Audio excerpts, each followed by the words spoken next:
Hi students, बेटा good morning all of you. आज हम बात करने वाले हैं क्लास 9th का पॉलिटिकल साइंस लेसन आपका जो है 5th है, वर्किंग ऑफ इंस्टीट्यूशन। और ये लेसन का सेकेंड वीडियो है, नीड ऑफ पॉलिटिकल इंस्टीट्यूशन। बेटा हम लोग इससे पहले एक इंफॉर्मेशन पढ़े थे, एक टॉपिक पढ़े थे जिसमें हमने देखा था कि एक ऑफिस मेमोरेंडम था, एक कार्यालय आदेश को किस तरह से सरकार जो है पास करती है, किस तरह से रूल बनता है, किस तरह से कोई भी जो है एक्ट है पास होकर के वो अमेंडमेंट होकर के रूल बन जाता है। हमने इसको देखा था कि कोई एक व्यक्ति, कोई एक आदमी ऐसा नहीं है जो पूरे कंट्री में होने वाला डिसीजंस पे खुद का डिसीजन ले या फिर खुद का वो मतलब अथॉरिटी हो। तो हमने देखा था कि उसमें आपके mainly upper house, lower house और जो हमारे कैबिनेट या जो प्रेसिडेंट हैं वो लोग मिलकर डिसीजन करते हैं, डिसाइड करते हैं और तब उसको क्या होते हैं, उसको रूल जो है इम्प्लीमेंट होता है, यानी after the signature of the president. Okay, तो आज हम देखने वाले हैं कि आखिर जो हमने देखा कि पॉलिटिकल जो इंस्टीट्यूशंस हैं, जैसे आपका एग्जीक्यूटिव, जुडिशरी एंड लेजिस्लेचर, कि आखिर इसकी नीड क्या है। हमारे डेमोक्रेटिक कंट्री में, डेमोक्रेटिक सिस्टम में उसकी क्या नीड है। तो आइए हम देखते हैं, उस पर चर्चा करते हैं, विस्तृत रूप से आप देखने का प्रयास करेंगे। We have seen one examples of how the government works. Governing a country involves various such activities. यानी कि अभी हमने एक एग्जाम्पल देखा, वहीं जो मैंने आपसे बात की थी, तो कैसे वर्क करती है। यह एग्जाम्पल को देखा है, देखते हैं हम लोग। The government is responsible for ensuring security of the citizens to the citizens and providing facilities for education health to all. Okay, यानी कि जो हमारी गवर्नमेंट है वो हर एक चीज़ एक्टिविटी के लिए, चाहे वो गवर्नमेंट का प्रोटेक्शन हो, गवर्नमेंट का एजुकेशन हो, गवर्नमेंट का वो जॉब हो या फिर अदर्स एक्टिविटीज़ हैं, उसे सब कौन रिस्पॉन्सिबल है, हमारी गवर्नमेंट जो है वो रिस्पॉन्सिबल है, उसको प्रोवाइड कराती है। इट कलेक्ट टैक्सेस, यहाँ तक कि टैक्स भी कलेक्ट करती है, एंड स्पेंड द मनी दस रेज्ड ऑफ द एडमिनिस्ट्रेशन, और क्या करती है, मनी खर्च भी करती, एक्सपेंस भी करती है डिफेंस एंड डेवलपमेंट प्रोग्राम्स के अंदर में। It formulate and implement several welfare schemes, और कई सारे प्रोग्रामों को फॉर्मुलेट करती है, चलाती है, उसको सुधार करती है। Some persons have to take decisions on how to go about these activities, और इसमें डिसीजंस होती है कि कौन सा कार्य कैसे करना चाहिए। Other have to implement these decisions, दूसरा है कि डिसीजन को इम्प्लीमेंट भी करता है, निर्णय भी लेती है। If dispute raised on these decisions or their implementation, there should be someone determine what is right and what is wrong। और कभी कभी दो नागरिकों के बीच में अगर मान लीजिए कि कभी डिस्प्यूट हो जाता है, झगड़ा हो जाता है, तो यहाँ पर डिसीजन लेता है क्या सही है क्या गलत है, ये डिसीजन कौन लेता है, ये लेने का काम जो है इस पॉलिटिकल डिसीजन को ही होता है। It is important that everyone should know who responsible for doing that, यानी कि ये सभी लोगों को जानना चाहिए कि कौन कार्य किसके लिए होता है, कौन कार्य की जिम्मेवार कौन है। It is also important that these activities keep taking place even if the person in the key position change. So to attend to all these task several arrangements are made in the all modern democracy, यानी कि सभी कार्यों के लिए करने के लिए अलग अलग डेमोक्रेसी के अंदर डिपार्टमेंट बनाए गए हैं, अलग अलग पोजीशन बनाए गए हैं, जो क्या करते हैं अपने अपने अकॉर्डिंग टू द अरेंजमेंट के अकॉर्डिंग वर्क करते हैं। सच अरेंजमेंट्स आर कॉल्ड इंस्टीट्यूशन, और इसी प्रकार के अरेंजमेंट को बोलते हैं इंस्टीट्यूशन या संस्थाएं, यानी कि सबका अपना अलग अलग वर्क होता है। अगर मान लीजिए कोई डिस्प्यूटी हो जाता है तो उसमें न्याय देना होता है, तो आपको जुडिशरी वर्क करता है। अगर कोई रूल्स रेगुलेशन मेंटेन करना है या उसको इम्प्लीमेंट करना होता है तो आपको लेजिस्लेचर वर्क करता है, या फिर कोई वर्क करना होता है तो उसके लिए एग्जीक्यूटिव होता है, वो वर्क करता है। तो यानी कि ऐसे तरह से वो अलग अलग डिफरेंट टाइप ऑफ वर्क के लिए हमारी कंट्री में या डेमोक्रेटिक कंट्री में जो है वर्क के अकॉर्डिंग जो है इसको डिवाइड किया जाता है, और उसी को क्या बोलते हैं, इंस्टीट्यूशन। और democracy work well when these institution perform function assigned to them. The constitution of any country lay down basic rule on the powers and functions of each institution, यानी कि हमारे संविधान में इसको अलग से पावर एंड पोजीशन दिया गया है। देखते हैं एबव द सेवरल लॉ हम पढ़ेंगे वन बाय वन, किसका क्या राइट्स है, कौन क्या कर सकता है, किसके अंदर में क्या आते हैं, सारी चीज़ें हम करेंगे वन बाय वन। तो देखते हैं, the prime minister and the cabinet are institution that take all important policy decision. देखिए, प्राइम मिनिस्टर एंड कैबिनेट दो मिलकर के कंट्री का पूरा डिसीजन होते हैं, ये लेते हैं। Okay, the civil servant working together are responsible for taking step to implement the minister's decision. और जो सिविल सर्वेंट होते हैं, जिनकी अपॉइंटमेंट होती है, जो अलग अलग परीक्षाओं से पास क्वालिफाई करके जाते हैं, उनका काम होता है कि जो मिनिस्टर्स जो डिसीजंस देते हैं उसका सही वर्क करें, यानी कि अपना रिस्पॉन्सिबल करके वो उसको वर्क करें। नेक्स्ट है supreme court. Supreme court is an institution where dispute between citizens and government are finally settled.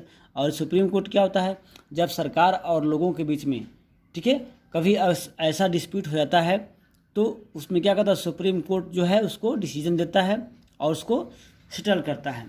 Can you think of some others institutions in this examples, what is their rules. क्या आप बता सकते हैं दूसरे institution को भी और उनका कार्य भी क्या है हमारे कंट्री में या डेमोक्रेसी कंट्री में। तो working with institutions is not regulation, not easy.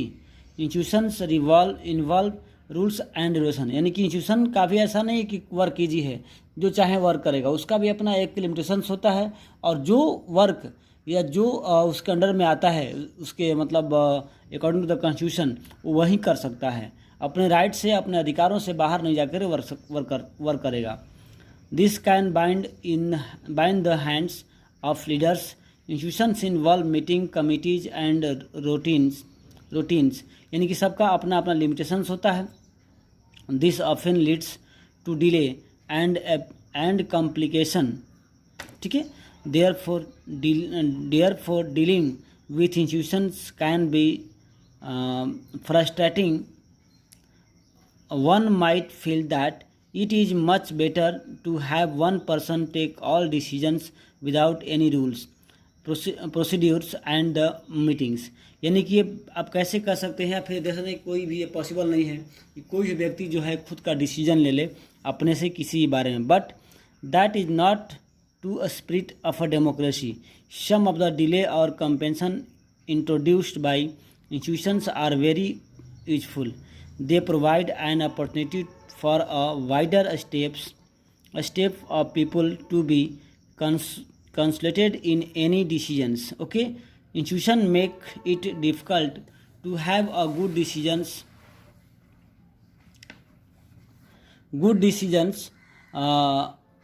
Taken very quickly, but they also make it equality difficult to rush through a bad decisions. That is why democratic government insist on the constitutions. यानी कि देखते हैं यहाँ पर प्रत्येक जो अलग अलग जो हमारा कंट्री का जो इंस्टीट्यूशंस है वो अपना अपना अलग अलग वर्क होता है, सबका अलग अलग डिसीजंस होता है, और according to the area limited वे अपने एरिया के अकॉर्डिंग काम करते हैं। तो आगे देखते हैं पार्लियामेंट क्या होता है। हमारा नेक्स्ट टॉपिक जो है पार्लियामेंट का है। देखते हैं पार्लियामेंट वर्क कैसे करता है, पार्लियामेंट किसको कहते हैं, इसमें क्या क्या होते हैं, और पार्लियामेंट के पार्ट्स कितने कितने हैं। ओके, आइए देखते हैं। हम चलते हैं पार्लियामेंट, जिसको हम संसद बोलते हैं, जो हमारे एमपी जो भी होते हैं, मेंबर ऑफ पार्लियामेंट, जिसको हम वोट करते हैं, और यहीं जा क्या करते हैं, प्रेसिडेंट का इलेक्ट करते हैं, प्राइम मिनिस्टर को इलेक्ट करते हैं। In the example of the office memorandum, do you remember the role of the parliament? अभी आपने जो हमने पढ़ा था ऑफिस मेमोरेंडम में कि किस तरह से वहाँ पार्लियामेंट में वो मेमोरेंडम गया, और दोनों हाउस यानी कि अपर हाउस, लोअर हाउस और प्रेसिडेंट में काफ़ी डिस्कशन डिबेट हुआ। इसके बाद जो है उसमें से फाइनली आउटपुट निकला, जो कि वो आदेश के रूप में फाइनल हुआ। तो perhaps not, since this decisions were not taken in the parliament, you might think that the parliament had no role in it. But let us go back to the story and see whether parliament features in it. यानी देखा directly तो parliament का कोई इसमें role नहीं है, but अगर हम देखेंगे कि जो डिस्कशन और डिबेट हुआ था दोनों मेंबर्स के बीच में, अपर हाउस लोअर हाउस के बीच में, तो यहाँ पर समझ में आता है कि क्या इंपॉर्टेंट इसका है। Okay, let us recall the point, फिर से हम दोबारा देखते हैं इसको। The report of the Mandal commission was discussed. Parliament में क्या हुआ था, जो मंडल कमीशन ने रिपोर्ट दी थी उस रिपोर्ट का यहाँ पर डिस्कशन हुआ था। The president of India mentioned this in his, मतलब यहाँ पर जो इस रिपोर्ट के अकॉर्डिंग जो है प्रेसिडेंट भी अपना कमेंट इसमें दिए थे। और the prime minister is made यानी किसी पार्लियामेंट में प्राइम मिनिस्टर भी अपना जो डिसीजन देते हैं। The decision war not directly taken in the parliament, हालांकि जो डिसीजन था वो डायरेक्ट पार्लियामेंट द्वारा नहीं लिया गया था, but parliamentary decisions on the report influence and shape the decisions of the government. यानी कि ये डायरेक्ट तो नहीं कर सकते हैं, बट जो ही डिसीजन लिया गया था वो इनडायरेक्ट कहीं ना कहीं पार्लियामेंट की जो डिस्कशन हुआ था उसी के अकॉर्डिंग इसका शेप जो बना। They brought pressure on the government, सरकार ने प्रेशर बनाई to act on the Mandal recommendation if the parliament was not in favour of this decision.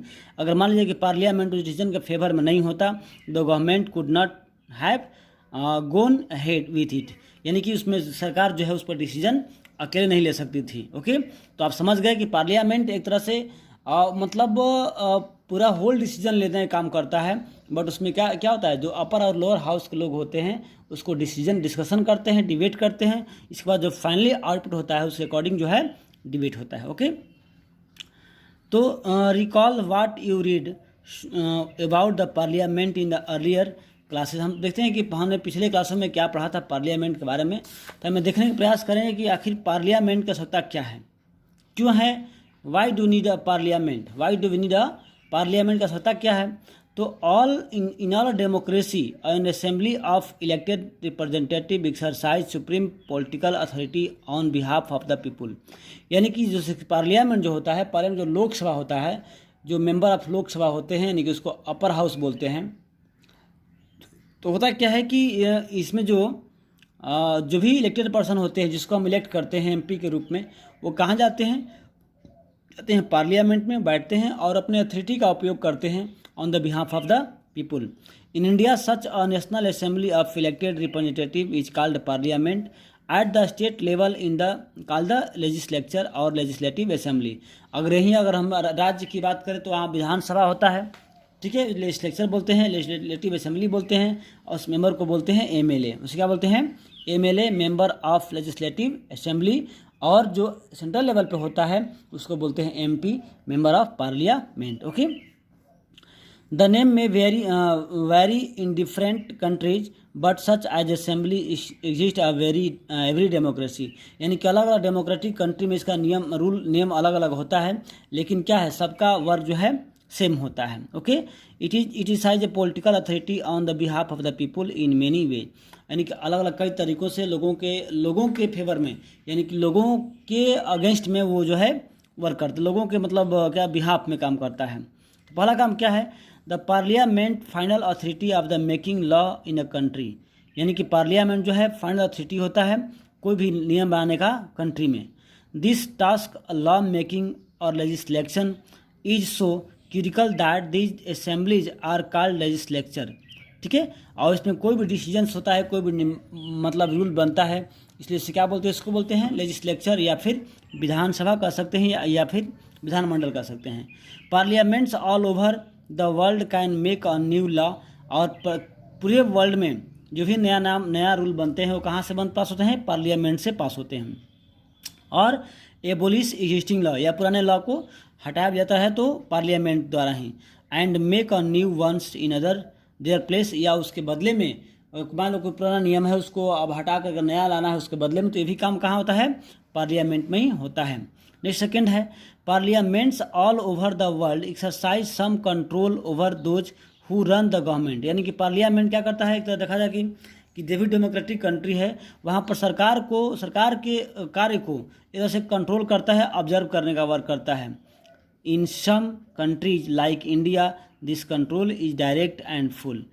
Those who run the government can take decisions only only so long I they enjoy support of the parliament. यानी कोई भी सरकार तब तक रह सकती है जब पार्लियामेंट के सभी मेंबर्स जो है उसको सपोर्ट करे। अब मान लो 2/3 मेंबर जो है पार्लियामेंट के मेंबर्स को या पार्लियामेंट को जो प्रेसिडेंट होता है, सॉरी प्राइम मिनिस्टर होता है, उसको अगर सपोर्ट नहीं करते हैं तो क्या होगा, उनकी सरकार गिर जाएगी और वो सरकार उससे वो हटना पड़ेगा उनको। Parliament control all the money. ये पार्लियामेंट क्या कर सकते, देखिए जितने भी मनी मैटर्स होता है वो पार्लियामेंट जो है अंदर में वो कंट्रोल करने का काम करता है। In most country in any Republic money can be spend only when the parliament sanction it. यानी बहुत सारे कंट्री ऐसे हैं जहाँ पार्लियामेंट में ही पास होता है कि कौन से पॉइंट है, कौन से मनी है, या कितना मनी जो है किस पॉइंट में खर्च करना है, तो वहाँ पर वो खर्च होता है, अदरवाइज नहीं होता है। कहते हैं कि parliament is the highest form of the discussion and debate on the public issues and national policy in any country. Parliament can seek information about the any matter. और पार्लियामेंट के पास अधिकार होता है कि सरकार से कोई भी मैटर का जो है वो आपका क्या बोलते हैं उसको, इंफॉर्मेशन जो है ले सकती है। ओके, और फिर हमारा नेक्स्ट है 2 houses of parliament. Parliament 2 house होते हैं, अपर हाउस और लोअर हाउस। कौन कौन हाउस इंपॉर्टेंट होता है, क्यों होता है, हम इन सारे बातों को पढ़ेंगे वीडियो नंबर 3 में। तब तक के लिए गुड बाय।